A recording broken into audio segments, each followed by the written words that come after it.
Konene, so inakaa majuzi vile Ruto alikuwa ameishia masaid za Qatar, alibaki ame-sit down na Al Jazeera, and ilikuwa very interesting because aliulizwa juu ya the protests, and apart from the protest akaulizwa juu ya his shoot legs order, and nilikuwa na-expect that angeideny ama angetry at least juu yuko in a foreign country, angetry kuwa more political with it, but he was not. He was just there like amekubali that aliuliza makarawa to shoot miguu. Acha tumsikize. You didn't leave it to the police force, did you? You got directly involved. You told at one point police to shoot protesters in the legs. Surely live fire is not something that should be used in protests. Do you regret those comments? I don't regret those comments at all, because the law allows the police to use force when other people's lives are in danger. And this is something that Mheshimiwa nikisema like for a very long time, and this is something that Uhuru and Kibaki were really very good at, making people believe that during protests kuna kuagana watu wako in danger, and that protesters will attack other protesters, ama protesters will attack innocent Kenyans. Na inakuwaga very rare. It's basically never happens. So when he talks about this, akisema that the police are allowed to shoot to protect lives, unanid kutuonyesha like which during the June 2024 protest, how many Kenyans walidedishwa na other Kenyans, and during the 2025 protest, how many Kenyans walidedishwa na other Kenyans? And the answer is none. Everyone was killed by the police, najua. So this level of arrogance ni ile mtu anashindagwa nayo like damn, okay, tuendelee. Surely there are ways of doing that without using live ammunition. That is according to you. I think the police know what they need to do, and the police, by the way, understand that it is within their purview. That is why when I came into office, I ensured that the police was independent. Na hii imekuwa ile nonsense Ruto amekuwa akipush for a very long time that the police are independent. The police are not independent. The police in Kenya have never been independent. The police in Kenya have always served the executive, and this is something that I always say, and this is not just in Kenya, this is in Africa.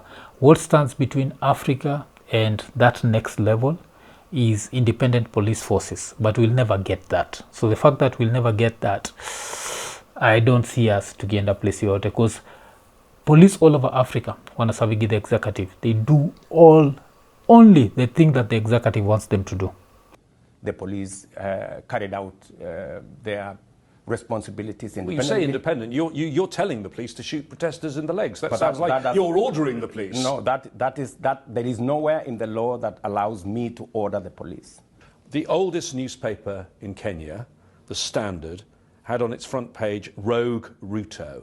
And you stopped live media coverage, or tried to, of these protests. Kenya's known for its freedom of media. It's one of the great beacons of free media. Ilikuwa interesting ikikam to history ya free media, because history ya free media hapa inakuwa ni controversial, najua, because I always say that Kenya has a lot of weaknesses, and especially na hii ni kitu pia waga controversial, especially if you followed Kenya with open eyes for a very long time, you'll know that Kenya has a lot of weaknesses, but it also has its strengths. And you come to East Africa, tunakuwaga like the beacon of hope. So umseme aliulizwa hiyo design he tried ku ban media from cover protests. So wacha tusikize. In Kenya, people I've spoken to, young Kenyans, say they are worried now about censorship in your country. I don't think so. I mean, you yourself just say tried, because it never happened. I mean, media is independent in Kenya. They write all manner of stuff. I think what you've just said, rogue, is one of the mildest. They say all manner of things about me. They say all manner of things about other people. I don't agree with what they write. I don't agree with what they say. But they have the right to say it, whichever way they want. They are also free to lie and to churn out falsehood. I mean, it's up to their conscience to write the right thing. But the people of Kenya ultimately will make an assessment of who has exceeded, who has not, who has done the right thing, who has not. Okay. Yes, the Standard ni interesting sana, because I think at some point I expected the Standard to like get its foot off Ruto, especially after Gideon Moi wamit na Ruto. Kuna expect the Standard wange relax kidogo, but wamekuwa bado wakitandika umse, because if I was to look at even their Monday headline, ilikuwa ni the Trinity of Terror. Then walikuwa meka when Uganda's Yoweri Museveni admitted that 2 Kenyans had been tortured while in his custody, he unwittingly fanned the flames of repression spreading across East Africa.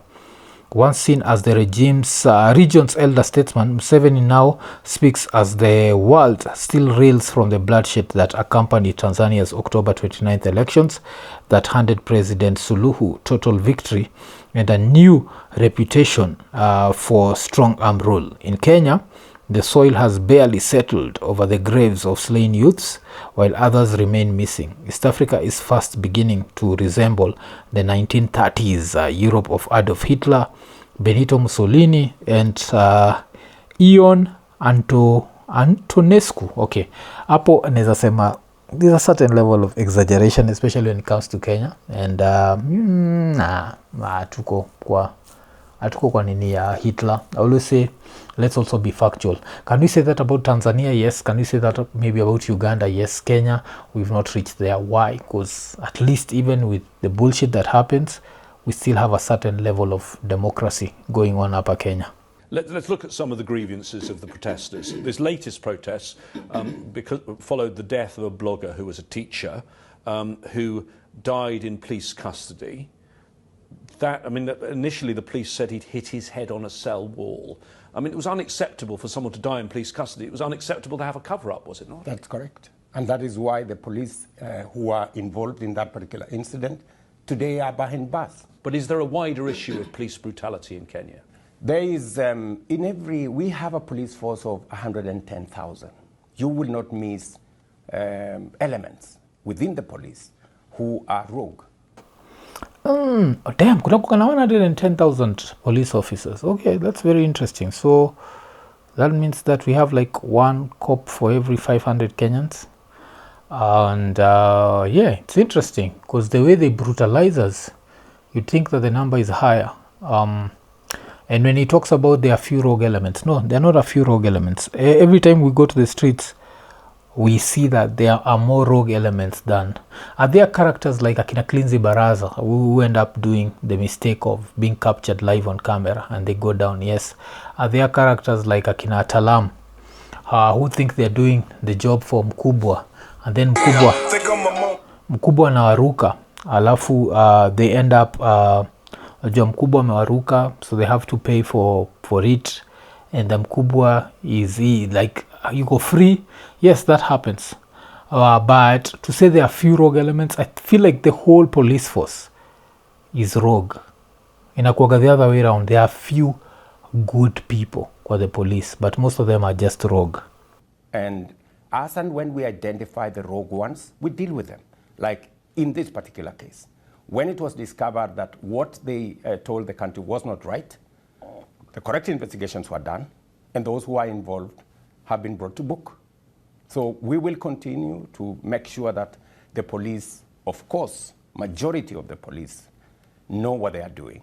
The other thing the protesters talk about is what human rights groups call enforced disappearances. 2024, it's reported more than 80 people, critics of the government, disappeared. You've got them? I can tell you, none of those people. I have told them. I have told people who claim that so-and-so has disappeared to step forward and tell the country who are these, when were they abducted, and many of the stories that you hear are people who when you tell them to come out, they don't. They just want to make general statements. I think hapa cause kuna kina Billy Mwangi alikuwa abducted akiwa hapa within Kenya. Bob Njaki mwenye alikuwa abducted and disappeared akiwa hapa within hapa Kenya. I think ile reasoning ama the example that Ruto was giving here ilikuwa ile example ya Githurai, and I remember when the Githurai story came out, I put it into a lot of trouble because I was like, nah, there always has to be evidence. Hawezi niambia that there's a massacre in Githurai and there's no evidence. Unachiki kitu kama TZ, what happened? Vile tuliambiwa there's a massacre in TZ, ulikuwa unaingia Twitter, alafu unachikizi ma layers za mwili zimekelewa juu ya mwili. Na nakumbuka nikibonga juu ya Githurai kimoja nilikuwa nasema that hatufai kumake mistake ya we want to sell a narrative mpaka una decide for me to push this I need to bring in some fake news hapo on top. So history ya massacre like in Githurai, if you have to look at it factually, it never happened. Compared and TZ, tunaweza angalia TZ the minute that even nani anaitwa nani Larimado alitisha evidence, unachiki alisema he got so much evidence that right now they have to sweep through it. Hii evidence ya Githurai hakujai kuwa na families zimetokea zikasema ni aje, we are from the Githurai, we missing kusoja ikiwa ni a massacre also kwa sababu like 200 youth killed in Githurai, hizo families zingekuwa zishatokea.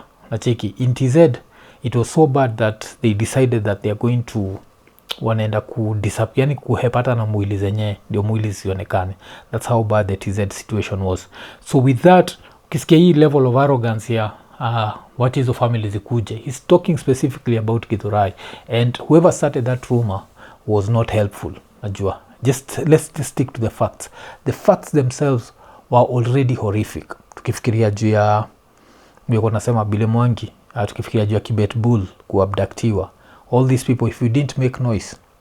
Tukifikiria juu ya Diangui alitokea mpaka he started denying that he was abducted because that's how much he was scared. So there was already a lot of factual information that we didn't need kuongeza chumvi. Najua it's not, najua ile kwa movies kianzaga unaonaga based on a true story, but a few ninis have been changed for dramatic effect. We don't need dramatic effect when it comes to the truth. Let's just stick to the truth. And I'm telling you, we are coming from a dangerous background where, forget about people disappearing, where bodies were recovered from all manner of places in the past. Today, there are no incidences of Kenyans that are executed. I committed to the country that I would stop it, and I did. No, you did not stop it, Mr. President. I can tell you, Kenyans were executed live on TV. When? During the Raila Odinga funeral. That was an execution. You don't shoot into a crowd. And the only reason why people forgot about those was the fact that it was Raila and his funeral. People ended up forgetting about the innocent Kenyans who died during that funeral. So, no, you did not stop it. The fact that the police can still fire into a crowd and you're the president, and because I think people always forget what extrajudicial killings is. People think extrajudicial killings ni only innocent people wakidedishwa, like for example an innocent person adedishwe na makara waseme anything, watu wataita hiyo ni extrajudicial. Is it? Yes. Watu pia nafikiriaga it's when a protester amededishwa. Is it extrajudicial? Yes. But ukiambia wase that even when a mourner akiwa place kama Nyayo, even if he's misbehaving, if Karao akiamua kutandegana na kumtandika risasi, that's extrajudicial. That's still extrajudicial. And I think that's one of the things, the definition of extrajudicial, I think, kwa Kenya, not just for the average Kenyan, but even for these politicians in Akamigi na Potea.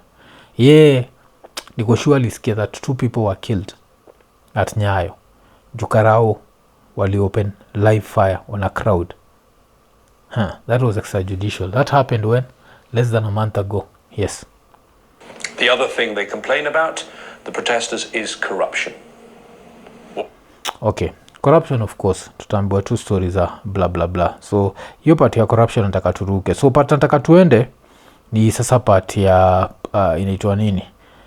Democracy. Because another thing that Ruto was asked to comment about was the election in Tanzania, and I found this answer to be a really good answer. Niko sure zile raya zipendagi Ruto, of course, but mi nakuaga na I always try to be objective. I can see when someone has answered something in the best way possible. Wacha tusikize. Let's look slightly beyond Kenya to the region around Kenya, and perhaps the reason people are worried about the protests in Kenya is because the picture of democracy in East Africa doesn't look particularly good. We have recent elections in Tanzania, your neighbour. The President, Samia Suluhu Hassan, the winner, declared 97% support. That's like North Korea. Is there still democracy in Tanzania? It's not for me to judge Tanzania. It is... It seems a bit fishy, 97%, doesn't it? Well, in a democracy, for example, in Kenya, you can never get 96%. So it's not a democracy anymore then, Tanzania? That is you saying. Every country have a way of them doing their stuff. So hapo, in a democracy there can never be so it's not a democracy. No, that is you saying, and people will never understand this because kutapata kuna raya ziko like, kwa nini Ruto hajatokea tu live akasema UTZ was a sham? Why? Because there are Kenyans there, and the Kenyans in Tanzania already are getting killed. If a president was to be that reckless and say there was no election in Tanzania, every Kenyan in Tanzania would be in danger.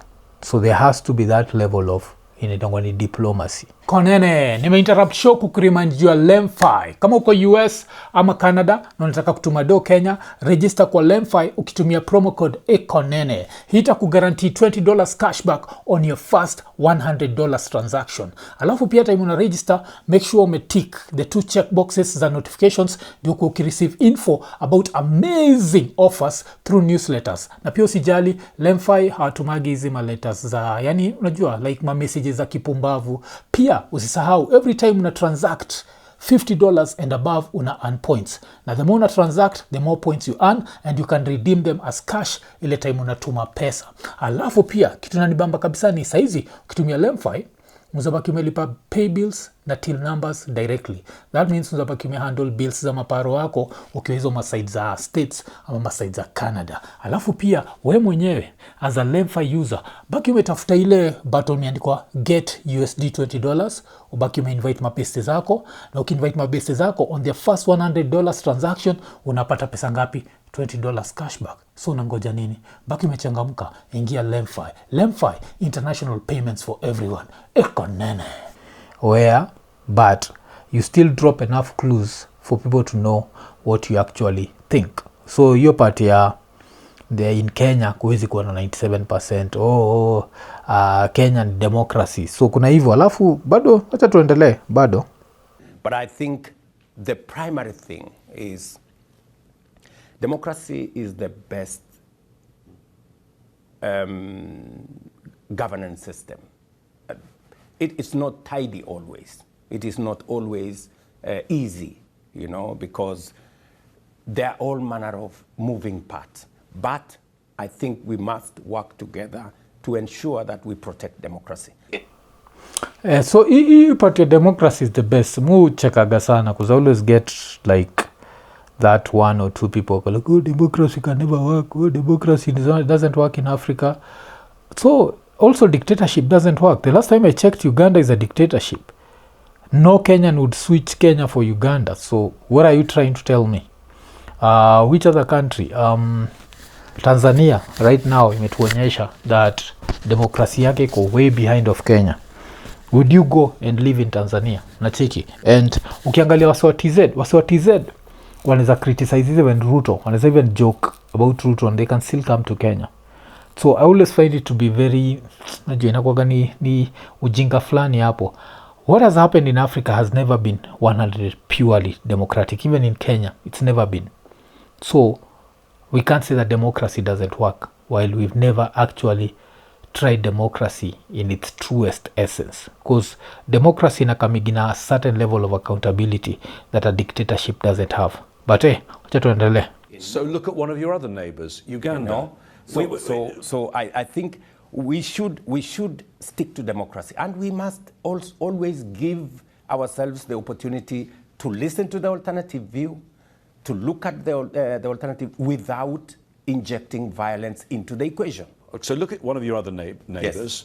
Uganda. Elections coming up very soon. President Museveni has been there for nearly 4 decades. And there were real questions about whether there were free and fair elections last time. His opponent, Bobi Wine, was under effective house arrest. How worried are you about those elections and whether they're going to be free and fair? Because this affects the climate of the whole region, does it not? I attended And nakunga nikisema that you have to look at Tanzania, like what's happening in Tanzania when you see protesters being shot en masse. Unajua hivyo, when ukiangalia bodies zinaekelewa juu bodies zingine, it affects Kenya. How? Because if Samia can get away with it, then Ruto can get away with it. Unajua. So that's the reason why we should always be worried on what can other leaders get away with. And don't forget, even akina TZ, the reason why they unleashed that level of violence is they saw what Kenya was able to get away with. And wameonaga like how many Kenyan presidents have been able to get away with those things. So sitabonga juu ya Moi, because Moi was a dictator, but they saw what Kibaki got away with, saw what Uhuru got away with, and they saw what Ruto got away with. So when vile mother alipata chance yake, akaona okay, so hapa this is the level that Kenya did, let me take it to this other level. And that's how she's taken it to a certain level that if she gets away with it, now Kenya ita notice, tulikuwa hapa, we can take it to the next level. So it's very important to understand that everything in this region is interconnected. But wacha tusikize answer ya Ruto on stories of Uganda. Of the whole region, does it not? I attended President Museveni's swearing in last election, and I think he got 57% of the vote. He didn't get 90. So I think there is room for us to work on democracy is work in progress. And I think it spans different, different stages. There are countries like Kenya that are way ahead. There are others that are catching up. There are others that are still not yet started. So masikio party I attended Museveni's inauguration, and he did not get 90%. That was a swipe at Suluhu. And this is why I was saying that if you come to history of Suluhu, he answered it in the best way possible. If you come to like a president, because of the whole diplomacy thing. So ni inaitangwa ni attacking while defending. Like lazima uicheze, because 90% is so ridiculous. Kumbuka mother alipata 97.6, basically 98%. So it's not even 90%. And when you hear this guy talking about that even Museveni didn't get that, even Museveni akiiba aliiba na 57%. Nacheki. This time, will maybe Museveni push his numbers up? Yes, most probably he's going to push his own numbers up.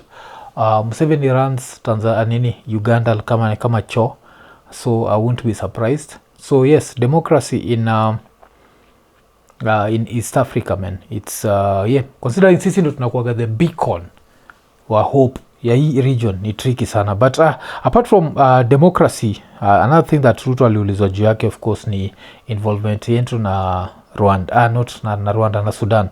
So wacha tusikize stories za RSF, SAF. The most deadly war right now on the continent is the war in Sudan, and you know that the Sudanese army claim that your country is supporting the other side, the rapid support forces. I mean, you had a meeting in February with the RSF and some of its allies. They signed a declaration to create a parallel government. The RSF recently took Al-Fasher in Darfur in Western Sudan, and the UN says there were summary executions, there were murders, there were rapes. Are you worried Kenya's going to be seen to be on the wrong side of history here? Not at all. Kenya is a great democratic country. We are the only place in East and Central Africa where people can come and meet freely. Atikiapa Ruto, ukisikiza Ruto kibongo utafikiria that yes, so RSF walikam kumit hapa Kenya, but Ruto talks as if they did not meet him personally. The RSF guy met you at State House and was received at the airport by Kindiki. So you can't talk about Kenya is a place where people meet freely. Yes, that statement is factual, but in this case, it's dishonest. Really, from every part of the world. And the meeting that was there in Kenya was a meeting of the civil society, meeting of church groups, meeting of Muslim leaders, meeting of women. And they were having a conversation about their country in Sudan. Such meetings have been held in Tripoli, such meetings have been held in Addis. But there are also allegations that you're involved in getting arms to the RSF. The Sudanese army says you're involved with the UAE and you're shipping arms to them. That is absolutely false. I can tell you for a fact that Kenya being a democratic country, we're often accused. DRC accused us, oh, you were in, there were people meeting in Nairobi. There are people meeting in Nairobi. Sometimes I don't even know they are meeting in Nairobi because we are a free and democratic country. We do not ban people from coming to Nairobi. We just deal with criminals. But people who are chasing civil liberties, people who are looking for space to express themselves, we have close to 1,000 journalists in Nairobi, including Al Jazeera, right? So that's the only place people can find space to speak about their issues. I think hapa Ruto anacheki vile niko nasema jia kuansa things politically. Hapa amehepa swali kabisa akisema we are accused. No, Kenya is not accused. I think if you come to RSF, Ruto is accused, not Kenya. Kenya tukoi accused. They are saying specifically the Kenya president because they know sisi kama citizens. Mimi siko najua RSF until najua RSF ikuwe all over.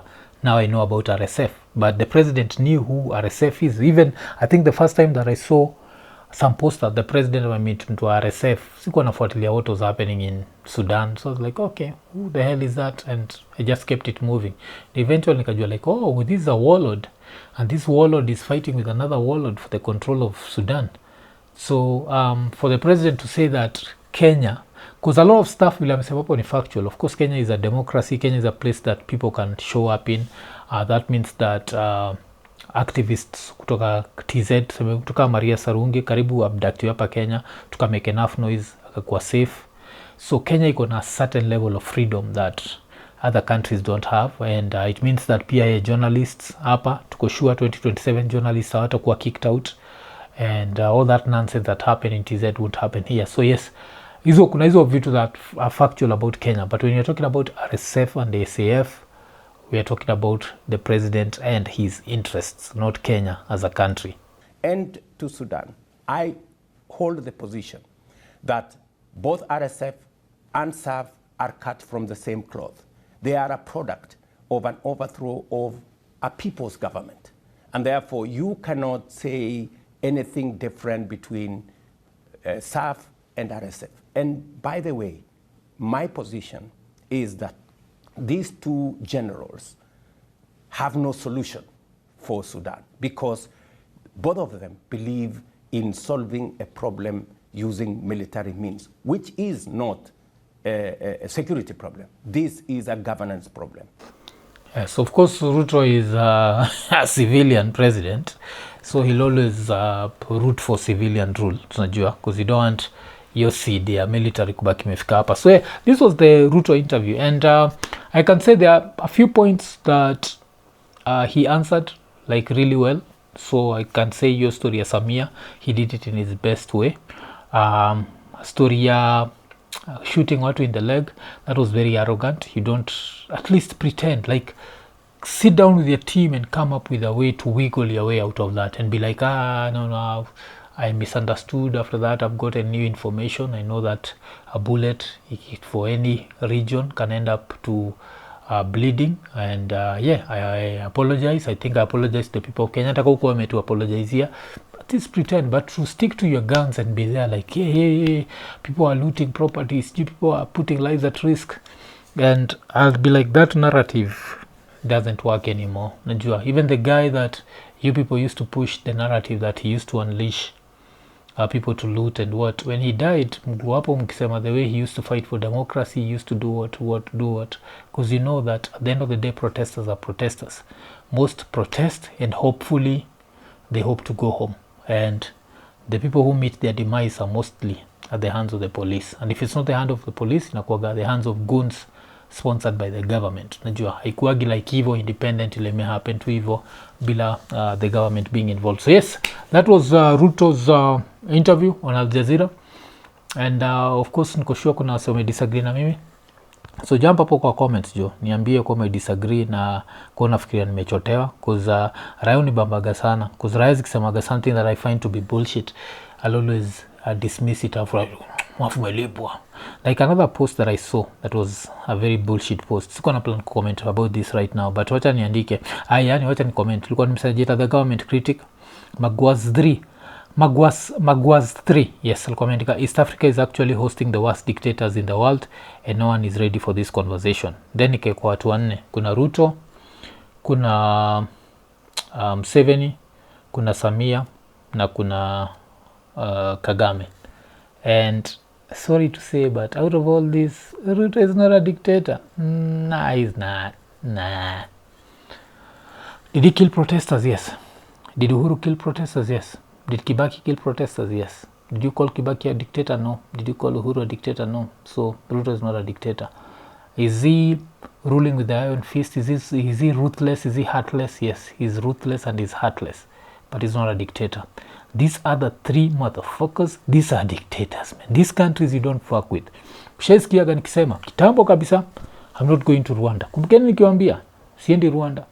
Paka ndukunga nikiambia kwa somo chiko ni long enough na kunga nikisema nilipigianga Boni. I got a free trip to Rwanda. Supposed to stay in a 5-star hotel and what. And I called Boni and I asked Boni, should I go to Rwanda? This was before whatever happened to Boni in TZ happened. And Boni was like, yes, go. I was like, hell to the no. Never went. Before Samia anze kudedisha Kenya, if you watched iko nini long enough, kumbuka nikisema siwezi enda TZ. Why? Because Suluhu is a dictator. This was before she started killing Kenyans. Why? Pattern recognition. So, nah, not going to TZ.